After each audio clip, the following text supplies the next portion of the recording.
En lo que nosotros vemos aquí es acerca de la naturaleza de Dios en el sentido de que Dios se manifiesta en tres personas que forman parte de la Trinidad.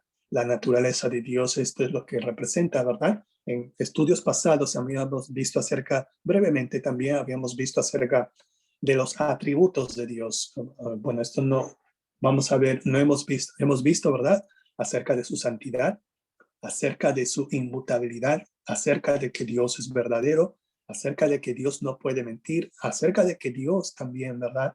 Es omnipresente, omnisciente, pero eso no lo vamos a cubrir en este estudio bíblico. La naturaleza de Dios que vamos a ver aquí es acerca de su naturaleza en tres personas. La segunda parte o el segundo estudio es acerca de nuestro propósito, la manera por la cual hemos sido creados por Dios. Luego venimos a ver la naturaleza del pecado, cómo es que era necesario la muerte de nuestro Señor Jesucristo para expiarnos del pecado que nosotros hemos cometido. Luego la sesión 5 es la resurrección de nuestro Señor Jesús. Luego la obra del Espíritu Santo y al final, ¿verdad? En la sesión número 7, el regreso de Jesús.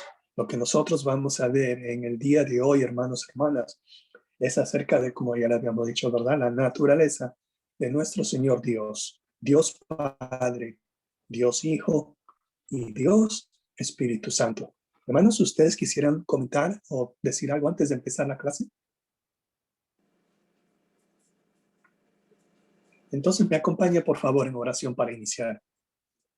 Señor Padre bendito de los cielos, gracias, mi Señor, una vez más, mi Señor, por un día más de vida, Padre Santo. Padre Santo, nosotros alabamos tu nombre, mi Señor, por las cosas que tú has hecho por nosotros, mi Señor, por las cosas, mi Señor, que tú haces por nosotros de manera continua. Porque, Padre Santo, tú no descansas, mi Señor, tú continúas, mi Señor, tú hasta ahora estás obrando, mi Señor, aunque nosotros no te podemos ver. Padre Santo, en esta mañana, ayúdanos, a mis hermanos, ayúdanos a nosotros, mi Señor, que a través de tu Espíritu Santo, mi Señor, nos des la iluminación necesaria para aprender de ti, mi Señor, y de tu naturaleza, Padre Santo. Y danos, mi Señor, esta mente, Padre Santo, para que nosotros podamos defender en cualquier momento, mi Señor, que se nos diga, mi Señor, que tú no eres Dios, mi Señor. Ayúdanos, mi Señor, en esta clase. Y también, mi Señor, protege a mis hermanos de cualquier enfermedad y cualquier mal, mi Señor. Todo esto, Padre Santo, te lo pedimos en el nombre de nuestro Señor Jesucristo, nuestro Salvador. Amén. Amén. Hermanos, hermanas, buenos días, disculpen. Hermanos, hermanas, nuevamente, ¿verdad? Aquí, antes de empezar yendo al capítulo 14 del Evangelio de Juan, déjenme mostrarle acerca de lo que representa, lo que es la naturaleza de Dios. En otras palabras, lo que es la doctrina de la Trinidad. En la doctrina de la Trinidad nosotros podemos ver que es una de las más importantes de nuestra fe cristiana, hermanos. Estudiar estas enseñanzas bíblicas sobre la Trinidad nos da una noción muy profunda acerca del asunto que es central en la manera como nosotros buscamos a Dios, cómo es Dios en sí mismo. En sí mismo es en su propio ser. Dios es, dice, ¿verdad? Dios es eterno y es en tres personas. Y esta es la manera como brevemente, ¿verdad? Podemos definir la Trinidad, que Dios es eterno en tres personas, Padre, Hijo y Espíritu Santo. Y cada persona, cada ser de la Trinidad es plenamente Dios. Y después decimos que hay un solo Dios. Esto, hermanos, a veces es muy difícil de concebir, hermanos. Quizás podamos nosotros llevar toda una vida estudiando, investigando y tratando de aprender más, hermanos, acerca de la Trinidad. Nunca vamos a llegar a entender plenamente cómo es Dios en ese aspecto de su naturaleza, hermanos. Esto es, si bien es cierto, ¿verdad? Es prácticamente nosotros no podemos definir a un ser infinito, a un ser omnisciente, omnipresente y omnipotente, siendo nosotros pequeñas cosas, ¿verdad? Seres finitos, pero nosotros en primer vamos a ver cómo es que nosotros podemos decir que Dios es tres personas. Dios es tres personas. Eso quiere decir una cosa, ¿verdad? Como dice este dibujo, Dios es tres personas. Quiere decir que Dios Padre no es el Hijo. Son dos personas distintas. Dios, el Hijo, no es el Espíritu Santo. Son dos personas distintas, ¿verdad? Este círculo alrededor podría indicar que ninguna de las personas de la Trinidad hace el papel de cada uno de ellos. Dios es el Padre, Dios es el Hijo y Dios es el Espíritu Santo. Esto también quiere decir que el Padre no es el Espíritu y son dos personas distintas. En Juan 1:1-2 nos dice que en el principio, ¿verdad? Ya existía el Verbo y dice que el Verbo, siendo Jesucristo, estaba con Dios. Y luego dice, y el Verbo era Dios. Él estaba con Dios desde el principio. Podemos ver una serie de pasajes bíblicos en el Evangelio de Juan, sobre todo, ¿verdad? Juan 17, Juan 14:26, que Dios mediante lo vamos a ver en este día. Romanos 8:27, Mateo 28:19, y podemos decir, hey, pero aquí solamente estamos hablando de pasajes del Nuevo Testamento, que no hay, el Antiguo Testamento no habla acerca de la Trinidad. Bueno, ¿verdad? Aunque la doctrina de la Trinidad no se halla explícitamente en el Antiguo Testamento, varios pasajes sugieren e incluso implican que Dios es como más de una persona. Recordemos, hermanos, ¿verdad? Génesis 1:26, que dice, hagamos al hombre, ¿verdad? Hagamos al hombre a imagen y semejanza. Déjenme sacar Génesis 1:26 para no confundir. Entonces dijo Dios, hagamos al hombre a nuestra imagen. Eso es lo que dice Génesis 1:26. El Salmo 110 es muy conocido también, hermanos. Déjenme decirle, la Nueva Versión Internacional dice Salmo 110:1. Así dijo el Señor a mi Señor, siéntate a mi derecha hasta que ponga a tus enemigos por estrado de tus pies. Vemos aquí cómo es que en el Antiguo Testamento vemos tres personas, ¿verdad? Completamente separadas. Dios Padre, el Señor, Dios el Hijo, a mi Señor. ¿Y qué hay del Espíritu Santo? También tenemos, hermanos, ¿verdad? Del Espíritu Santo en Isaías 63:10 nos dice, pero ellos se rebelaron y afligieron a su Santo Espíritu. Por eso se convirtió en su enemigo y luchó él mismo contra ellos. Entonces vemos también, Dios es tres personas totalmente separadas, totalmente definidas, pero también podemos decir que cada persona es plenamente Dios. Y este aspecto número 2 es muy importante, hermanos, porque en muchas sectas, en muchas otras corrientes que dicen ser religiosas, no le dan importancia al Espíritu Santo, no le dan importancia a Jesucristo. Muchos dicen que el Espíritu Santo es solamente una fuerza, es una fuerza como un aire que viene de Dios. Y del Hijo solamente dicen que es un ser creado por Dios, es el primer ser creado por Dios. Ya ustedes saben a quién me refiero, ¿verdad? Que son aquellas personas que acostumbraban tocar la puerta de nuestras casas, ¿verdad? Y repartirnos panfletos de la atalaya. Bueno, ya saben, ¿verdad? Esto no podemos decir, ¿verdad? Cada persona es plenamente Dios primero. Dios Padre claramente es Dios. Esto es evidente desde el primer versículo de la Biblia. En el principio creó Dios los cielos y la tierra, dice Génesis 1:1, donde Dios creó los cielos y la tierra. Es evidente en todo el Antiguo y Nuevo Testamento, donde se ve claramente a Dios Padre como Señor soberano sobre todo y donde Jesús ora a su Padre en los cielos. Luego tenemos también el Hijo es plenamente Dios, Dios Hijo es plenamente Dios. Podemos observar brevemente en este punto varios pasajes como Juan 1:1-4, ¿verdad? Que le hemos dicho que claramente afirma la plena deidad de Cristo. Juan 20:28 también su contexto también dice que es una fuerte prueba de la deidad de Cristo cuando Tomás, ¿verdad? ¿Se acuerdan de Tomás? Cuando él dijo, ¿verdad? Señor mío y Dios mío, dice Tomás. Aquí Tomás llama a Jesús Dios mío. Luego, el Espíritu Santo también es plenamente Dios. Una vez que entendemos que Dios Padre y Dios Hijo son plenamente Dios, estas expresiones de la Trinidad en los versículos tales como Mateo 28, 19, ¿verdad? ¿Se acuerdan de la gran comisión?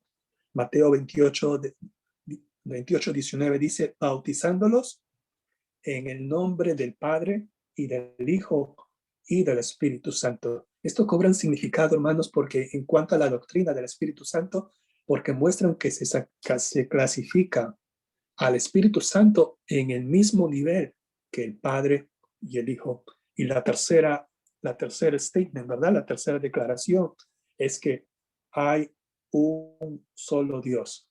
La Biblia es abundantemente clara y que hay un solo Dios, ¿verdad? La Shema de los judíos, ¿verdad? Que es Deuteronomio 6, 4, 5. ¿Qué nos dice Deuteronomio 6, 4, 5, ¿verdad? Que empieza diciendo, oye Israel, Jehová es uno.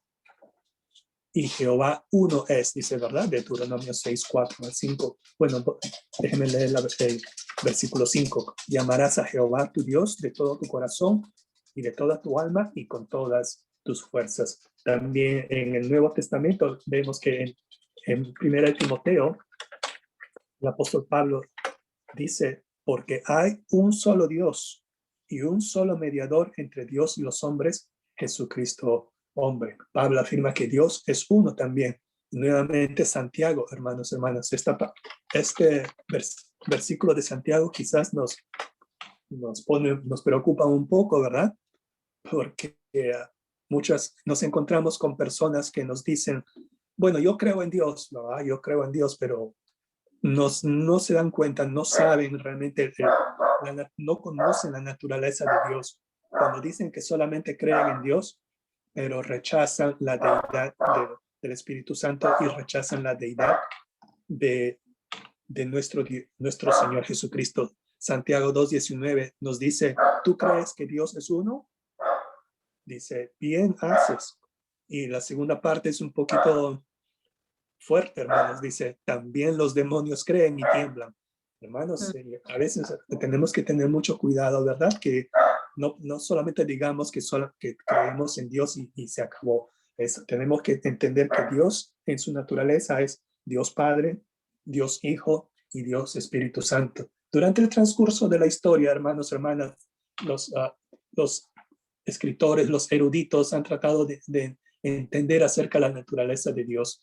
Han dicho a veces, hermanos, no sé si habrán escuchado ustedes que alguien les ha dicho, ¿verdad? Que Dios se manifiesta en diferentes formas, en diferentes tiempos, que en el Antiguo Testamento el Dios de la Biblia era el Dios Padre, y luego en el Nuevo Testamento llegó a ser Dios Jesucristo, y cuando Jesús ascendió a los cielos, ahora es Dios el Espíritu Santo. Eso, hermanos, hermanas, eso es herejía, hermanos. No podemos nosotros aducir que solamente hay un solo Dios y que se aparece en tres maneras distintas.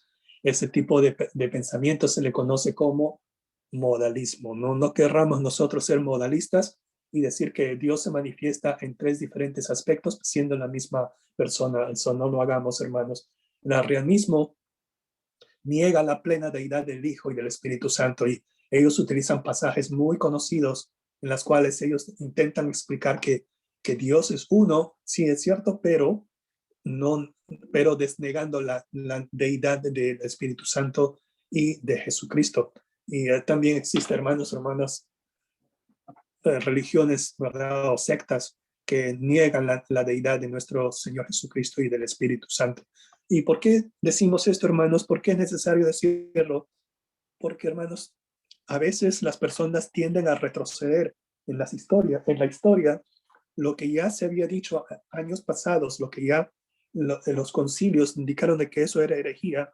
Algunas personas están regresando a ese tipo de pensamiento, siempre, como siempre, ¿verdad? Inundados por conocimiento del mundo, o quizás, como dicen, ¿verdad? El sincretismo, tratan de fusionar religiones o ideas filosóficas con la religión pura, que es el cristianismo, hermanos. Disculpen que eso ha sido muy extenso, ahora vayamos ahora al estudio, ¿verdad? Del Evangelio de Juan. del capítulo 14 del 11. Antes, hermanos, de pasar a este aspecto, ¿alguien tiene alguna pregunta, comentario que quiera hacer?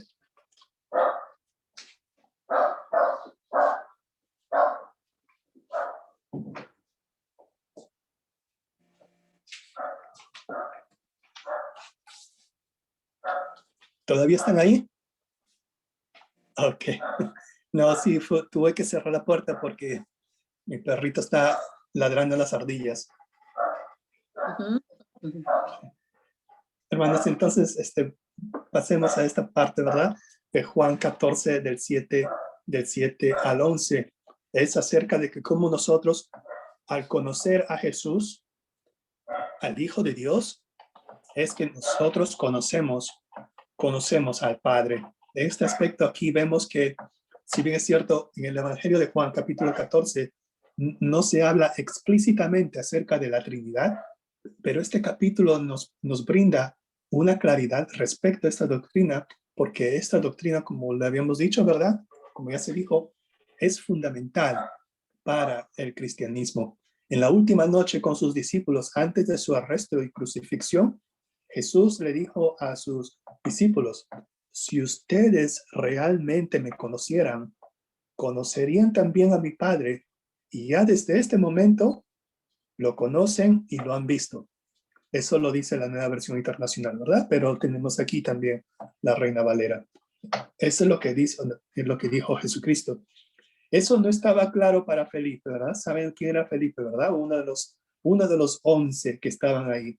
Felipe, ¿verdad? Porque él le hizo una petición que también se la hizo Moisés a Dios, ¿verdad? En Éxodo 33, 18, Moisés le pide a Dios. Éxodo 33, 18 dice: él entonces dijo, te ruego que me muestres tu gloria. Así también Felipe dice, muéstranos al Padre y nos basta.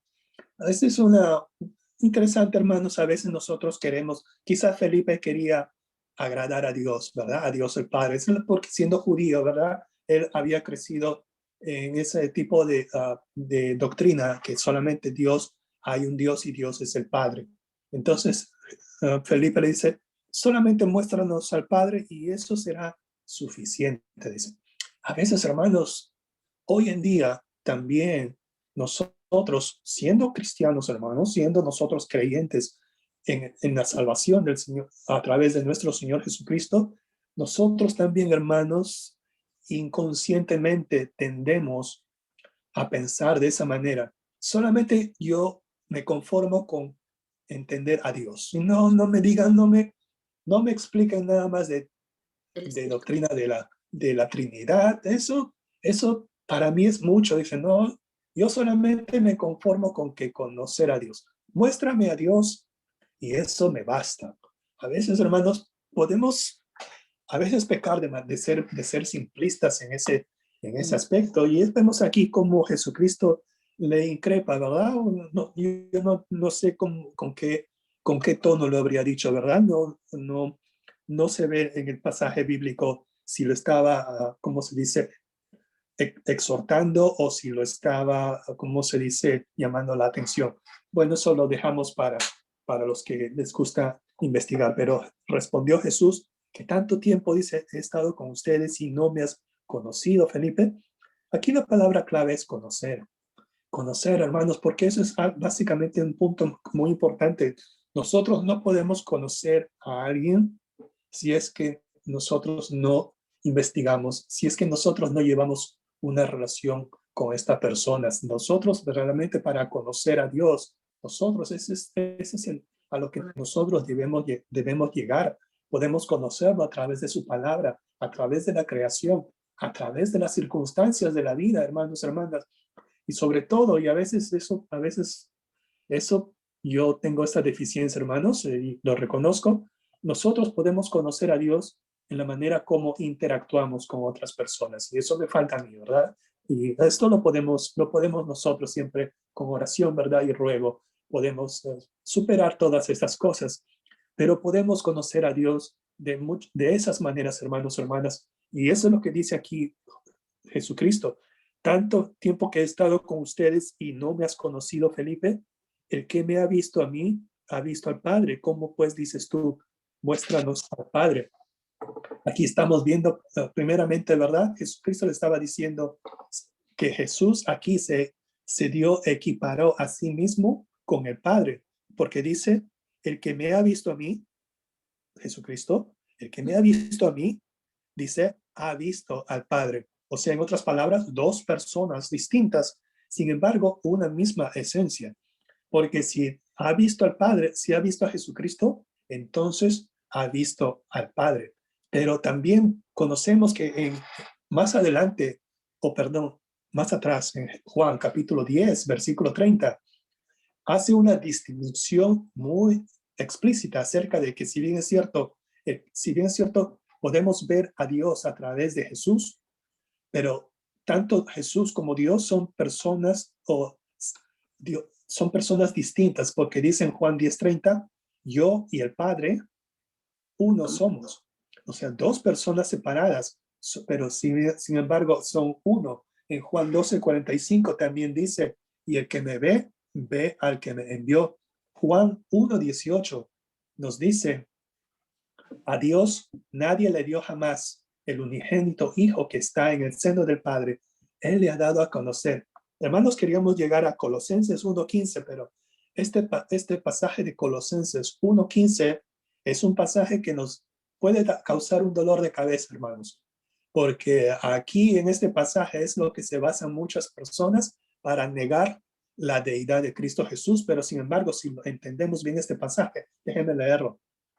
Colosenses 1:15 dice, Él es la imagen del Dios invisible, el primogénito de toda creación. La primera parte está clara, hermanos, porque dice que Jesucristo es la imagen del Dios que nosotros no podemos ver, el imago Dei, como dicen en latín. Él es la imagen del Dios invisible. Luego la segunda parte dice el primogénito de toda la creación. Muchos han interpretado esta parte como que Jesús es la primera cosa creada por Dios, lo cual es falso, hermanos, porque muchos pasajes bíblicos afirman que desde el principio, ¿verdad? Como que dice Juan 1:1, desde el principio Jesús era el verbo. Déjenme sacar Juan 1. En el principio era el verbo y el verbo era con Dios y el verbo era Dios. Este era en el principio, dice, con Dios, versículo 2. O sea, vemos aquí, hermanos, que Jesús y Dios y por ende el Espíritu Santo eran eternos desde el principio de los tiempos. Lo que la palabra primogénito aquí fue usada en la King James Version y en la Reina Valera, pero se ha traducido de una manera incorrecta, ¿verdad? Lo que quiere decir es, primogénito significa único en su clase, único en su clase, no significa en este caso unigénito o haber nacido o hacer la primera creación. Bueno, era necesario, hermanos, explicarles esto porque siempre van a sacar este pasaje de Colosenses 1:15 para tratar de debatir con nosotros. Pero sigamos, hermanos, disculpen.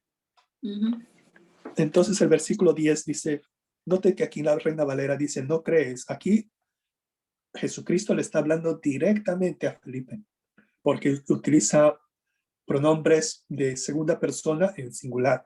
No crees que yo soy el Padre y el Padre en mí. Las palabras que yo os hablo, no las hablo por mi cuenta, sino que el Padre que mora en mí, Él hace las obras.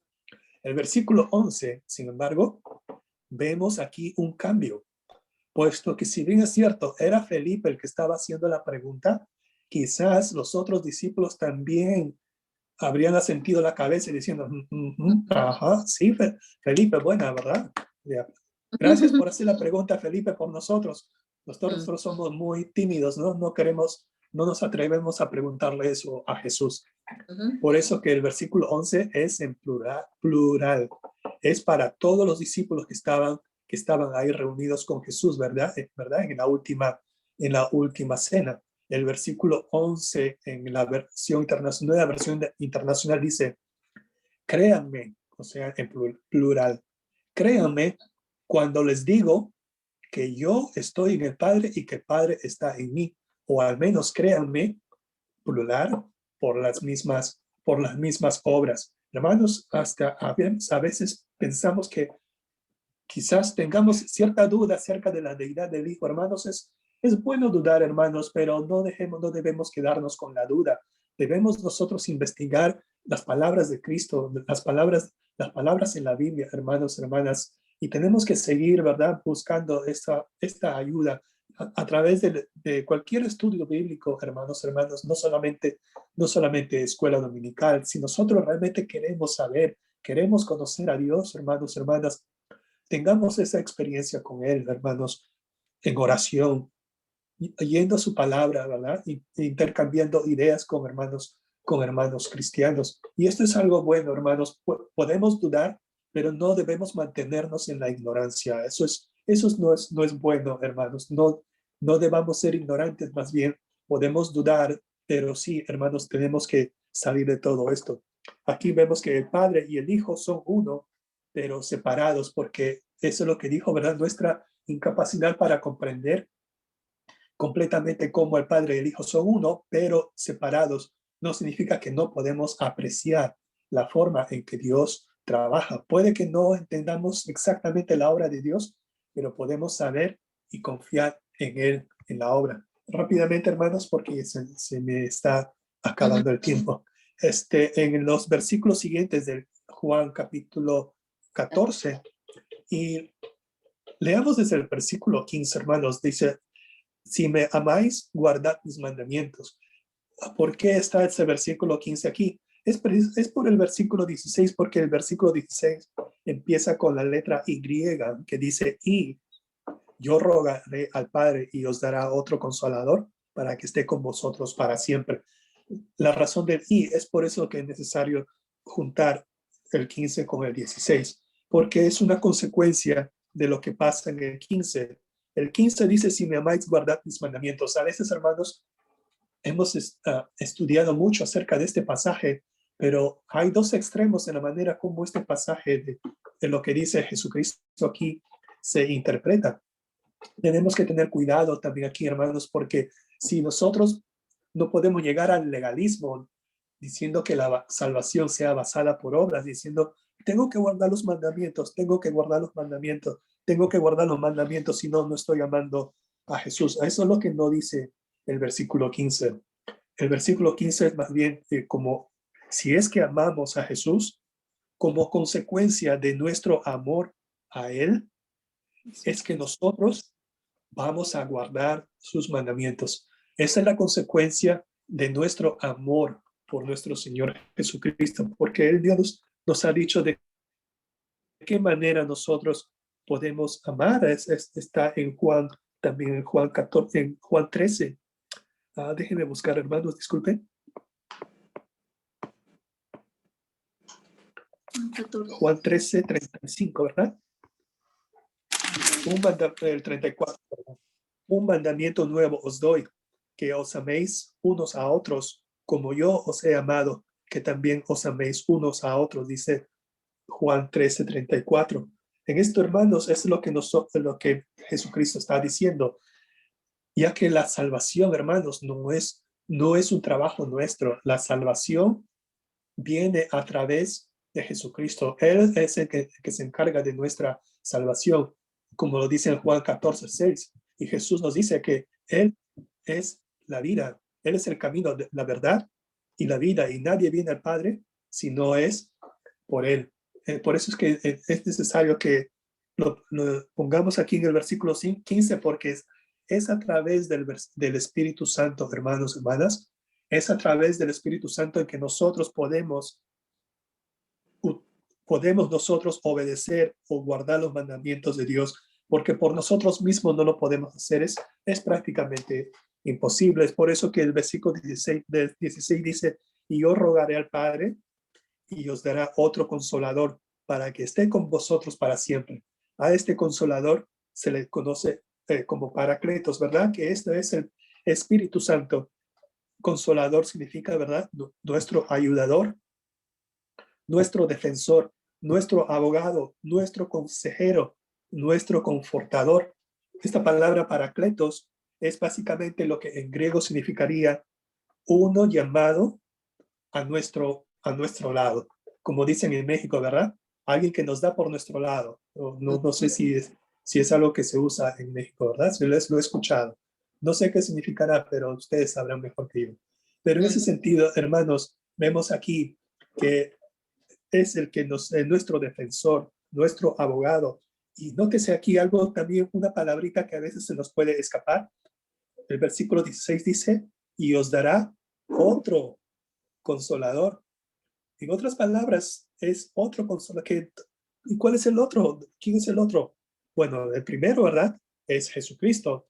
Cristo Jesús era el consolador de los discípulos, pero ahora, ¿verdad? Y yo rogaré al Padre, y él dice, os dará otro consolador. Vemos aquí también cómo es que Jesucristo y el Espíritu Santo, siendo dos personas distintas, ellos también son seres divinos, son uno, ¿verdad? Cuando Jesús dice el Hijo de Dios está en nuestras vidas, como consecuencia el Espíritu Santo también está en nuestras vidas. Y nótese que el versículo 16 tiene otra característica que ve acerca de la promesa de este Espíritu Santo. Estará con vosotros para siempre. Y el versículo 17 habla acerca de que Él es el Espíritu de verdad, que este es un atributo de Dios. ¿Se acuerdan, hermanos, que nuestro Señor es un Dios de verdad? Es un Dios que no puede mentir. Es imposible que Dios mienta. Eso es lo que nosotros aprendemos, ¿verdad? Y eso es lo que nosotros también podemos entender acerca del Espíritu Santo, que es el Espíritu en verdad, el cual el mundo no puede recibir porque no le ve ni la conoce.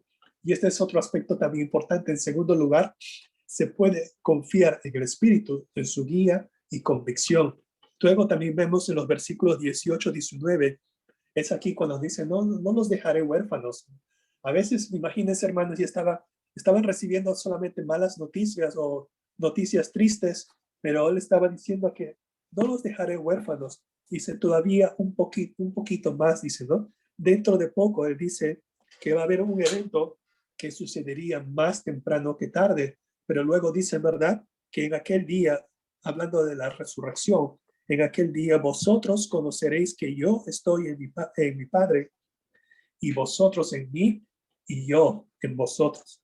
Luego vemos, hermanos, rápidamente, disculpen, que en Juan 14, del 23 al 26, nosotros podemos ver que Dios, el Padre, envía al Espíritu Santo para continuar la obra del Hijo. Y en el Evangelio de Juan siempre vemos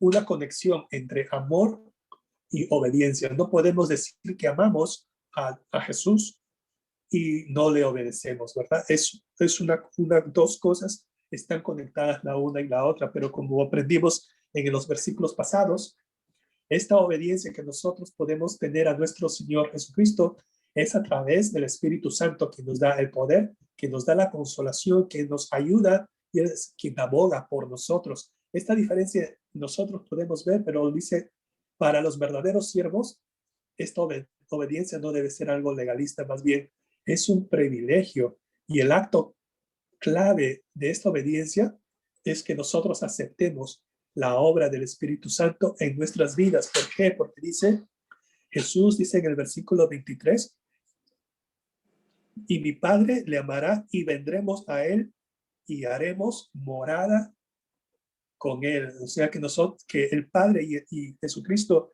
harán su hogar en cada uno de nosotros a través del Espíritu Santo. El versículo 25 al 26, Jesús identificó dos trabajos principales del Espíritu Santo. Primero, el Espíritu Santo enseñaría a los discípulos y en segundo lugar, el Espíritu Santo les recordará todas las cosas que Jesucristo les estaba diciendo. Entonces también podemos ver que Jesús dice del Espíritu que os enseñará de todas las cosas y os recordará todo lo que yo les he dicho. Entonces, hermanos, como conclusión, disculpen también, el tiempo nos está ganando. Dios, tenemos que entender en primer lugar, hermanos, hermanas, que el atributo de Dios, en sus atributos, ¿verdad? En su amor por nosotros, Él quiere establecer una relación personal con cada uno de nosotros que somos su creación.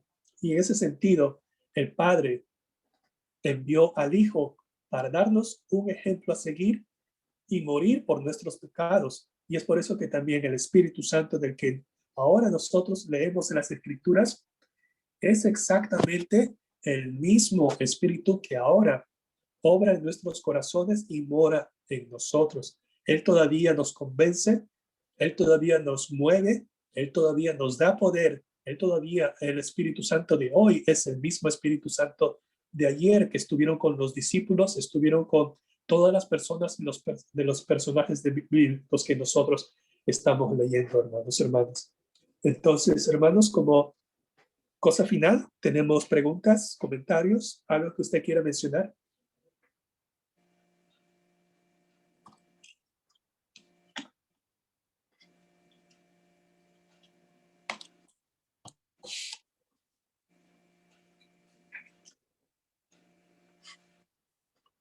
Roberto. ¿Sí, hermano? Déjeme. Buenos días, Roberto.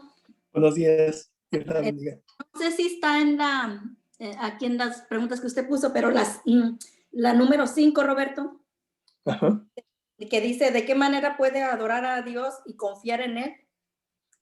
Como decía usted en el estudio, que, bueno, no decía usted, Sí. dice la palabra de Dios, que conociéndolo y teniendo una relación con Él y confiando que Dios, confiando en la Trinidad, pero reconocer que Dios es uno. Es la número 5, Roberto. Sí, ok, disculpe. Se la digo, Roberto, que dice de Sí, qué por manera favor. puedes adorar a Dios y confiar en Él. Yo pienso que reconociéndolo y teniendo una relación con Él. Así es, hermano. Aquí tengo la pregunta, ¿de qué manera podemos adorar a Dios y confiar en Él? Conocer, Sí, hermano. no puede confiar en alguien que no ha conocido, como decía usted anterior. Sí.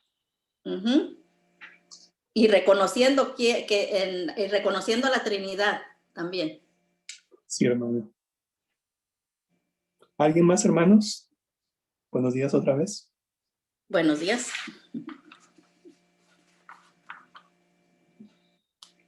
Bueno, sí, disculpe que haya ido muy rápido, ¿verdad? Es una maratón. Pero terminando el estudio, hermanos, hermanas, ¿alguien quisiera hacer un pedido de oración, de agradecimiento o algún otro comentario? Yo, Roberto, tengo pedidos de oración. Yo pido oración por mi familia. Pido gracias a Dios por el cuidado y la protección que ha tenido con nosotros. Pido oración también por los enfermos de la congregación y aún los que no son de nuestra congregación. Que Dios esté con cada uno de ellos, que use los médicos, que use medicinas, que lo que ellos necesiten, que Dios supla en estos momentos. También por nuestro pastor, por las familias de nuestra iglesia, que si no sabemos que están pasando por algo, que aún así estemos orando por ellos. Y pues Sí, gracias.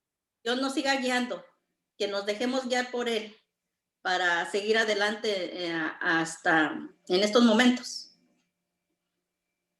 Sí, hermana, gracias. ¿Alguien más, hermanos? Sí, ¿no? Entonces, un voluntario que nos lidere en oración, por favor. Yo, Roberto. Sí, por favor. Vamos a orar. Padre Celestial, te venimos a ti en esta mañana. Gracias porque usas a Roberto y a cada uno de los maestros en estos temas que son importantes acerca de tu naturaleza, Padre. Son inmensos porque eres Dios y nos pides, Padre, confiar en ti. Pero sí ayúdanos a filtrar y a desechar, Padre, a quien pueda definirte fácilmente y quiera influenciar de esa manera, Padre, minimizándote y quitándote el lugar que solamente a ti te pertenece. Padre, por las familias, por las necesidades y también, Padre, por las decisiones. Danos esa sabiduría, Padre, que es tuya. Y a continuación, Padre, que podamos estar unidos una vez más con el mensaje de nuestro pastor. Pero nuestros pecados en nombre de Cristo. Amén. Amén. Amén. Gracias, hermanos. Nos vemos más luego. Gracias, Roberto.